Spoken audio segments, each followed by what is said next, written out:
Magandang araw po sa ating lahat. Tayo po ay manalangin o aming Ama, kaligtasan at kapayapaan na dumating sa pamilyang Pilipino sa pangalan ni Jesus. Amen. 1 Timothy chapter 2 and verse 1. I exhort therefore that first of all supplications, prayers, intercessions, and giving of thanks be made for all men. Well, nawa, tayo rin po ay sa araw-araw nating buhay na ipinagkakalob ng Diyos, tayo ay palagi nananalangin, nagpapasalamat na ang bawat pamilyang Pilipino ay makakilala sa ating Panginoong Kristo at ang kabutihan ng Diyos na ginagawa sa ating pagpapalang spiritual ay ipagpasalamat natin at tayo rin gamitin niya. Ano po?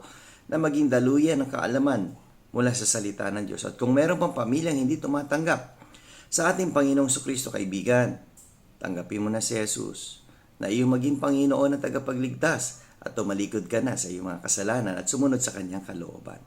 See you again tomorrow sa ating Strong Family Prayer and Exhortation.